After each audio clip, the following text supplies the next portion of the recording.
Hi there everyone, and welcome to another dinosaur video. Today we're going to be talking about cryptozoology.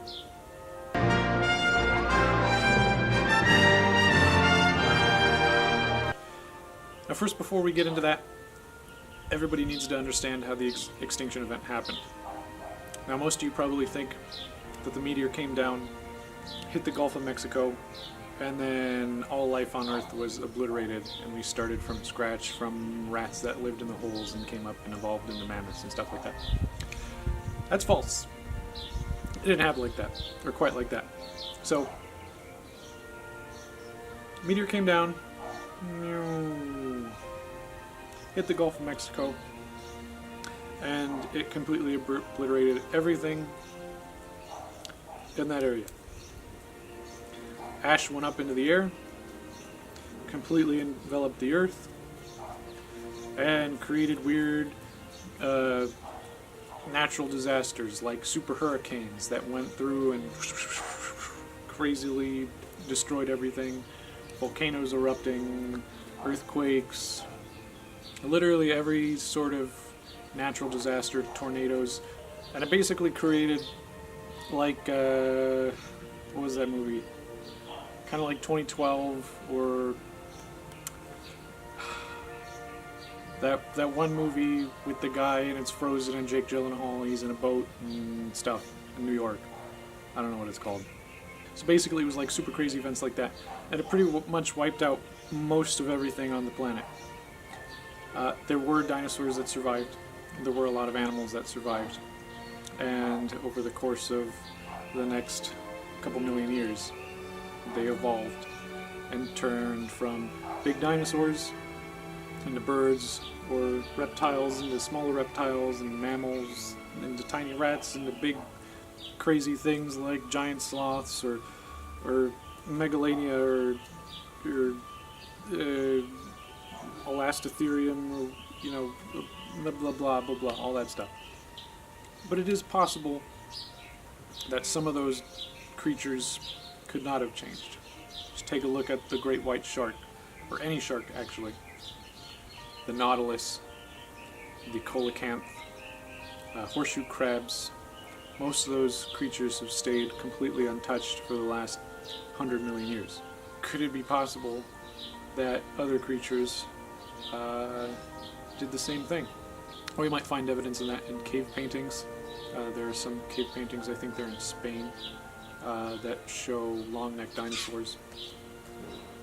And there's also, this strange fossilized footprint where you can see a human footprint, and over that footprint you see the dinosaur footprint. And also at the Taj Mahal in India, there's an apparent stone carving of a stegosaurus. Do I believe in that stuff? I mean, cave paintings, I don't know, date it, maybe it's real, I don't know. The fossil footprint thing, I don't know, maybe, probably. Like, here's my take on that. It's weird, because it doesn't look like there's much natural spreading in the dinosaur footprint. Also, there were quite a number of things back when humans were alive, like 10,000 years ago, that had those kinds of footprints, like the terror bird, like the castornis and all that stuff. Or, the moa, the elephant bird. A lot of stuff. A lot of stuff that could have made that footprint. But we don't know, because we weren't there when it was made. Also, the carving in India, it's probably just an Indian rhino, with this cool background, like a sun or something. Because look at it. What stegosaurus looks like that? That's a rhino. It's a rhino. And I know what you're thinking. Loch Ness Monster, though. Plesiosaur. That's gotta exist. It doesn't. They've combed that little lake hundreds of millions of times with the best technology that we have, and if something was down there, we would have found it. A. B. How could there be a breeding population that's lasted this long since like the 1800s and not be discovered? Also, there's a lot of big sturgeon there, and all the concrete photos we have are either misidentification or they were faked. So that doesn't exist. However, there are some interesting sightings in Africa of a creature called Mokele Mbembe. Probably butchering that, but basically in the Congo there's this big giant long-necked dinosaur that just swims down the stream and fights hippos and stuff. And people have gone to the villages there and shown them pictures of dinosaurs and stuff and say, point out the Mokele Mbembe, and they basically point out the apatosaur or whatever, the long-necked dinosaur, every single time. Even though these people have never seen dinosaurs in their entire life, they're able to point out one of those dinosaurs and say, this is what we've seen in the jungle. Now apparently there have been some footprints that have been found of this thing, and a lot of locals and even some explorers have seen it. And the Congo is a big place, so do I see something like that being there? It's a possibility, but I don't know.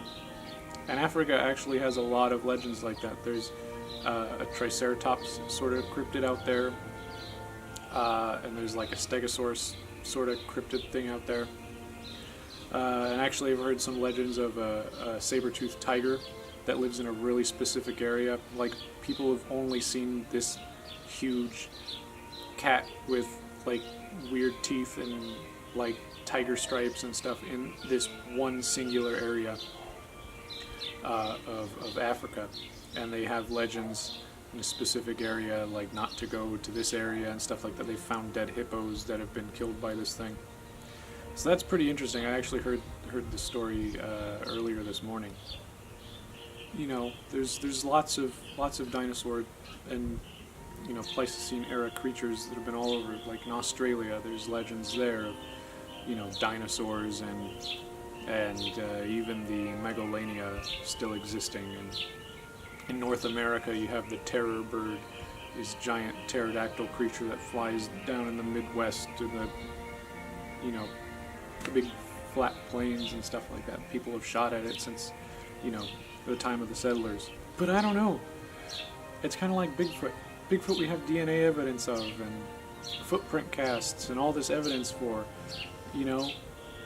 So I can 100% put, you know, my trust in that.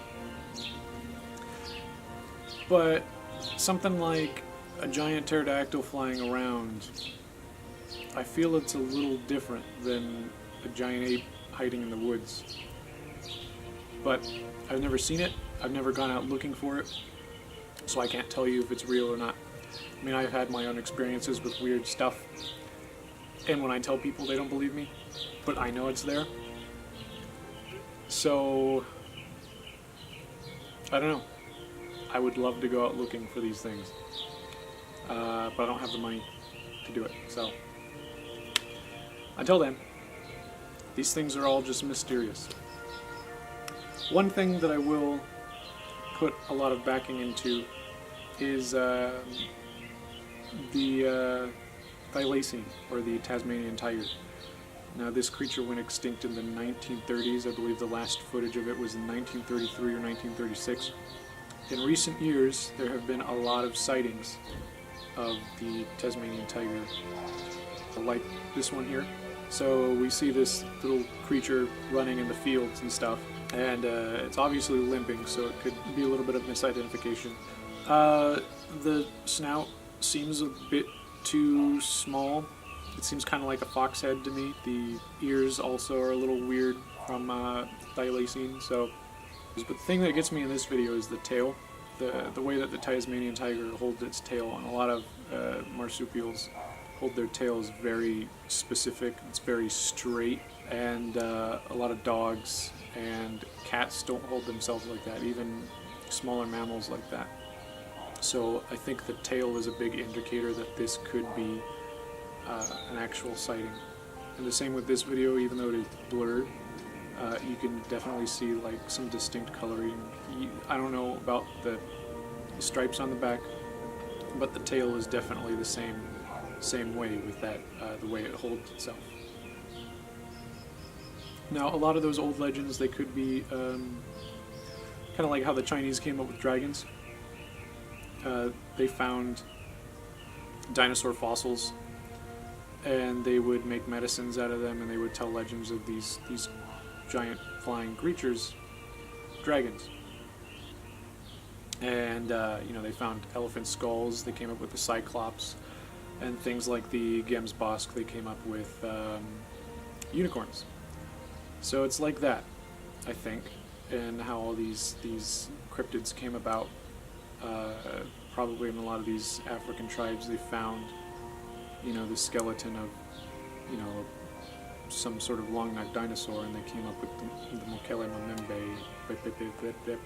And let's not forget that in our lifetime, the giant squid was thought to be a myth, an old sailor's tale. And, we had a few bodies that washed up ashore. And, what was it, like 15 years ago or something? I remember the day that scientists recorded the first footage of a giant squid. I remember seeing the news and seeing that there. And now giant squid is a real thing. It's not just a cryptid like it used to be. So it's completely possible that some of these other animals that I've just talked about exist, and that eventually we'll find, the thylacine again, and that there is a breeding population out there, and then we could start conservation and bringing them back, And it's entirely possible that some of these, dinosaur-like creatures exist out there, or that there's some super hybrid saber-toothed cat out there in Africa, or a lot of the other things that we've been said to see, but we just don't know until it's actually caught on camera, or we find a dead body that has been deceased within the last year or so. So that's it for today, because there's another plane coming and I don't want to stop because it's going to be another 6 hours. So stay tuned for next week when we do another video, and like and subscribe, or don't. I really don't care.